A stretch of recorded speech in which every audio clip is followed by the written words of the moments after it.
जो तू था वो। दिसंबर की कड़क ठंड में तालाब किनारे छोटी सी चाय की दुकान चलाते हैं 65 साल के रामू काका। 2 साल पहले बेटा रमेश कार एक्सीडेंट में चला गया। अब घर में बहू सीता और 2 छोटे पोते पोतियां राज व मीना हैं। सारी जिम्मेदारी रामू काका पर, किराया, फीस, खर्चे सब इसी दुकान से चलाते हैं। हे भगवान, कैसी ठंड है, पर काम तो करना ही पड़ेगा। रमेश चला गया, बहू बच्चे हैं। अगर मैं भी रजाई में पड़ा रहूं तो इन्हें कौन खिलाएगा।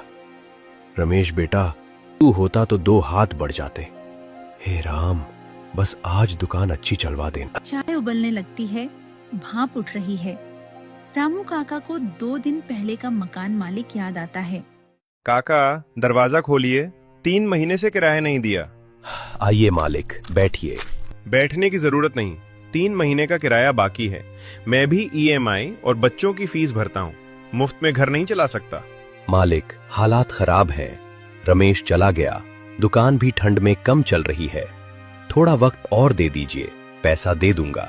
देखो काका, मैं भी मजबूर हूँ। 7 दिन की मोहलत है, पूरे 6000 चाहिए। नहीं दिए तो घर खाली करवाना पड़ेगा। मालिक जी, बच्चों के साथ कहाँ जाएंगे हम? थोड़ा और समय। बस 7 दिन बहू, वरना मैं भी कुछ नहीं कर पाऊंगा। आज चौथा दिन, जेब में 1200। हे राम, 4 दिन में 5000 कहां से आएंगे। काका, आज चाय में डबल अदरक डाल देना, ठंड से हड्डियां जम गई।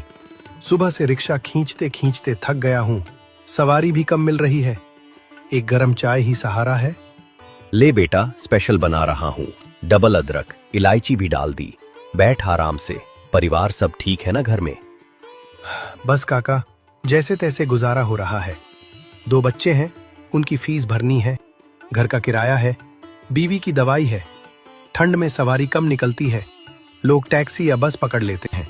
लेकिन तुम्हारी चाय पीकर फिर हिम्मत बन जाती है। तुम हमेशा अच्छी चाय बनाता हो, मन खुश हो जाता है। लगता है जैसे घर की चाय पी रहा हूँ। अंकल, 2 समोसे और आधी चाय देना। पैसे कल दे दूंगा, आज जेब खाली है। कुछ खाया नहीं, भूख जोर की लगी है। कोई बात नहीं बेटा, खा पी ले आराम से। समोसे गर्मा गर्म हैं। पढ़ाई कैसी चल रही है? एग्जाम की तैयारी कर रहे हो ना? कल दे देना, नहीं तो भी चलेगा। हाँ अंकल, कोशिश कर रहा हूँ। आपकी दुआ से अच्छे नंबर आएंगे। शुक्रिया, आप बहुत अच्छे हैं। ऐसे लोग कम मिलते हैं। ग्राहक चले जाते हैं। शाम को रामू काका हिसाब जोड़ते हैं। आज सिर्फ 290, कुल 920 हुए। 3 दिन बाकी है। हे भगवान, कुछ तो रास्ता दिखा, परिवार को सड़क पर मत आने दे।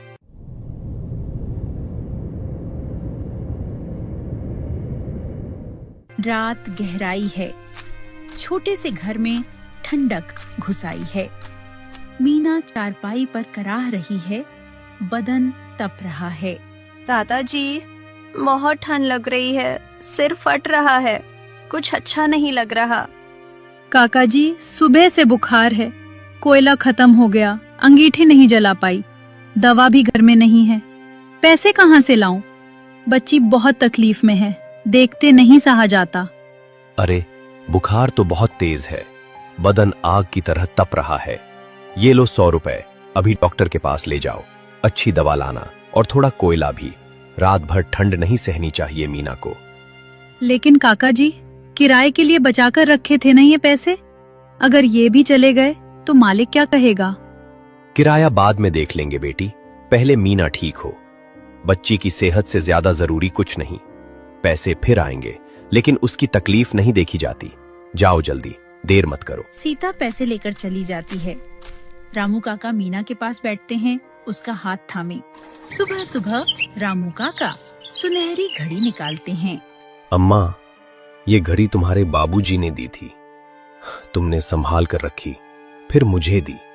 कहा था मुश्किल वक्त आए तो बेच देना। आज वही वक्त आ गया है। एक तरफ तेरी निशानी, एक तरफ बहू बच्चों की छत। माफ कर देना, मजबूरी भारी पड़ रही है। काका घर से निकलते हैं, सराफा बाजार की ओर। ठंडी हवा चल रही है। आइए काका, बैठिए। क्या दिखाना है? सोना चांदी कुछ बेचने आए हैं?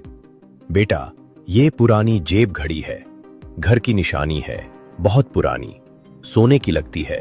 ध्यान से देखो, जो ठीक दाम लगे बता दो। मजबूरी है, बेचनी पड़ रही है। सुनार घड़ी लेता है और उसे ध्यान से देखता है। अच्छी घड़ी है काका, पुराने जमाने की, डिजाइन भी शानदार। 7-8 हजार दे सकता हूं, इससे ज्यादा नहीं हो पाएगा। तभी एक अनजान आदमी आता है। नमस्ते काका, आप तालाब किनारे चाय समोसे की दुकान वाले रामू काका है ना? मैंने आपको कई बार देखा है। आप रमेश के बाबूजी हैं? मैं रमन हूँ काका। रमेश आपका बेटा मेरा दोस्त था। रमेश का दोस्त?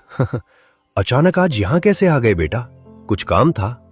काका, रमेश भाई अक्सर आपकी बात करते थे, परिवार की फोटो दिखाते थे दुकान को। ये घड़ी भी फोटो में देखी थी मैंने। मैं लंबे समय से आपको ढूंढ रहा था, आज एहसान चुकाने आया हूँ। एहसान? कैसा एहसान? रमेश ने तेरे लिए क्या किया था? 2 साल पहले मेरे पिताजी को हार्ट अटैक आया था। अस्पताल में अचानक पैसे कम पड़ गए। रात का वक्त था, मैं बाहर रो रहा था, कोई रास्ता नहीं सूझ रहा था। तभी रमेश भाई चाय लेकर आए। अपनी सारी कमाई जो उस दिन की थी मेरे हाथ में रख दी। बोले, पहले बापू को बचा ले, बाद में हिसाब करेंगे। आज मेरे पिताजी जिंदा हैं, सिर्फ रमेश भाई की वजह से। ये घड़ी बेचने की नहीं है काका, वापस जेब में रख लीजिए। जो भी जरूरत है, किराया, दवा, कुछ भी, मैं पूरा करूंगा। ये मेरा कर्ज है। बेटा, तू क्यों इतना बोझ उठा रहा है? तेरा भी परिवार होगा, अपने खर्चे होंगे, मैं कैसे लूं इतना? ये बोझ नहीं काका, कर्ज है। आपके बेटे ने मेरे बाप की जान बचाई, अब मैं आपके परिवार को संभाल सकता हूं तो क्यों ना करूं। मना मत कीजिए, रमेश भाई की आत्मा को सुकून मिलेगा। रामू काका रमन को साथ लेकर अपने छोटे से किराए के घर पहुंचते हैं। काका जी, आप इतनी जल्दी वापस? दुकान जल्दी बंद कर दी आज? और ये कौन है आपके साथ? कोई जान पहचान वाले? बहू, ये रमन है, तेरे रमेश का बहुत अच्छा दोस्त था। आज सराफा बाजार में घड़ी बेचते वक्त मिले।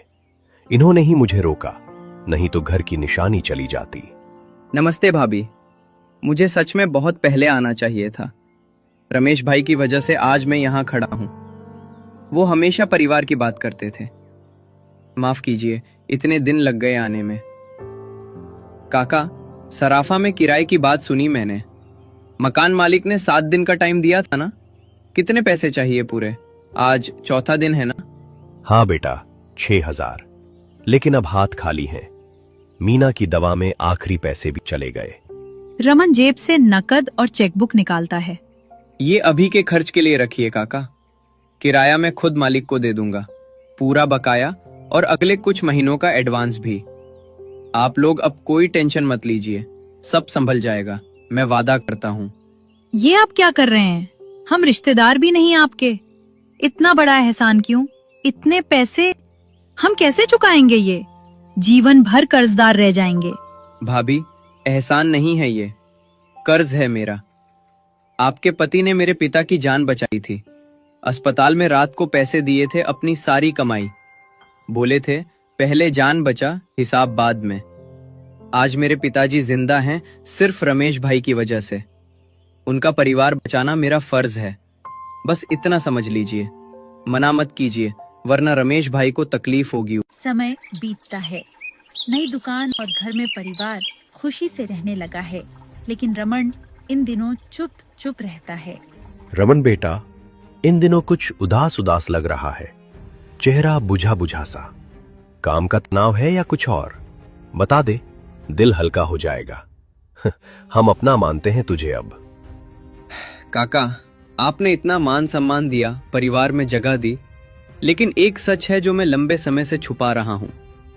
रोज बोझ बढ़ता जा रहा है, अब सहा नहीं जा रहा। अगर बता दूं तो शायद आप मुझसे नफरत करने लगे। बोल बेटा, अब हिम्मत कर। क्या सच है जो इतना बोझ बना रहा है?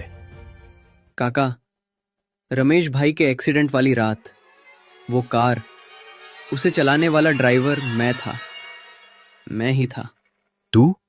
तूने मेरे रमेश को मारा? तू ही वो था जिसने मेरे बेटे की जान ली? हाँ काका, उस रात दोस्तों के साथ पार्टी थी। नशे में गाड़ी तेज चला रहा था। रमेश भाई अचानक सामने आए। मैंने ब्रेक मारे लेकिन देर हो चुकी थी। टक्कर हो गई। वो सड़क पर गिर पड़े। मैं डर गया, बहुत डर गया। सोचा पुलिस पकड़ लेगी, जेल हो जाएगी। मैं भाग गया। अगले दिन अखबार में खबर पढ़ी, तब पता चला कि वो रमेश भाई थे जिन्होंने मेरे पापा को बचाया था। उसी दिन से शराब छोड़ दी, गलत संगत छोड़ दी, जिंदगी बदल दी।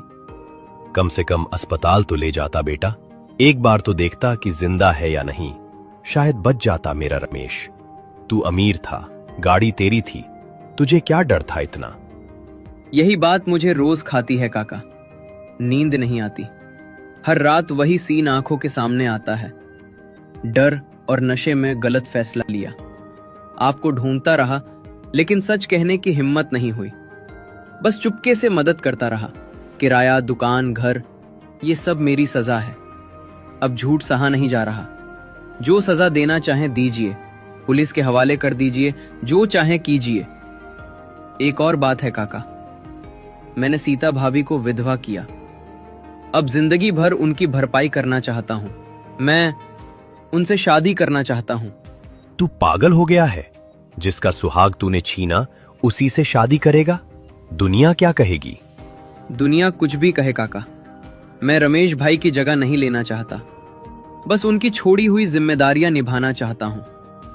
अगर आप और सीता भाभी मना करें तो मैं चला जाऊंगा, लेकिन बिना पूछे भागना दोबारा नहीं चाहता। आज कुछ नहीं कहूंगा, दिल भारी हो गया है। पहले सीता से बात करूंगा। ये फैसला अकेले मेरा नहीं। जाओ, अब कल बात करेंगे। अगला दिन। सीता बेटी, बैठ। एक बहुत जरूरी बात करनी है, हिम्मत रखकर सुनना। कल रात रमन ने जो सच बताया वो दिल दहला देने वाला है। क्या हुआ काका जी? रमन ने क्या कहा? आप रात भर सोए भी नहीं लगते, चेहरा उदास है। रमन ही वो था बेटी, रमेश के एक्सीडेंट वाली रात का ड्राइवर। नशे में गाड़ी चला रहा था, टक्कर मारी और डर के मारे भाग गया। अगले दिन पता चला कि वो रमेश था। तब से पछतावा है उसे। सारी मदद, किराया, दुकान, घर सब उसी के पछतावे की वजह से की। और अब वो तुझसे शादी करना चाहता है। कहता है जिम्मेदारी उठाना चाहता है जीवन भर। मतलब जिसने रमेश को हमसे छीना वही अब हमारा सहारा बना हुआ है। जिसने हमारा घर उजाड़ा, बच्चों से बाप छीना, मुझे विधवा किया, वही अब शादी करना चाहता। हाँ बेटी, गुनाह उसका बहुत बड़ा है, लेकिन पछतावा भी सच्चा लग रहा है। शराब छोड़ दी, जिंदगी बदल दी, मदद भी बिना कुछ कहे की। फैसला तेरे हाथ में है। मैं कुछ नहीं कहूंगा। हाँ कहेगी तो आगे बढ़ेंगे, नहीं तो बात यहीं खत्म। काका जी, रमेश को मैं कभी नहीं भूल सकती। उनकी यादें ही तो मेरी ताकत है। लेकिन बच्चों का क्या? राज मीना को बाप की जरूरत है। मैं अकेले कितने दिन लड़ती रहूंगी? अगर रमन सच में बदला है, अगर बच्चों को अपना मानेगा, इज्जत रखेगा, तो शायद मैं उसे एक मौका दे सकती हूँ, बच्चों के लिए। बस इतना। पक्का सोच लिया बेटी, दिल से? हाँ काका जी, रमेश ऊपर से देख रहे होंगे। शायद यही चाहते होंगे कि उनका परिवार खुश।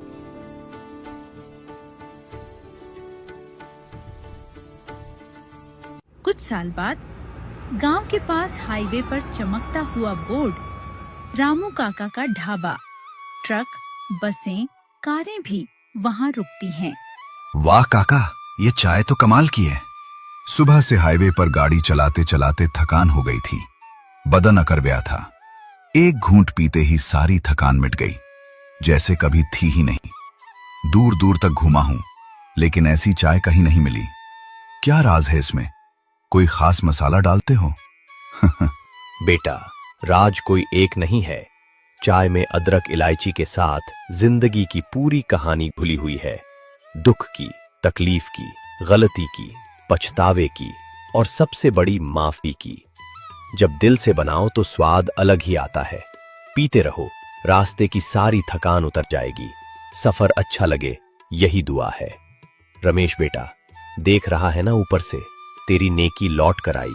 तूने एक जान बचाई थी, बदले में पूरा परिवार बचा लिया। तेरी वजह से आज घर फिर हंस रहा है, बच्चे खुश हैं, छत अपनी है। दुख घूम फिर कर सुख बन ही जाता है। दुनिया गोल है बेटा। सच्चा पछतावा गुनाह से बड़ा होता है। माफी देना आसान नहीं, लेकिन उससे मिलने वाला सुकून नफरत से कहीं ज्यादा होता है।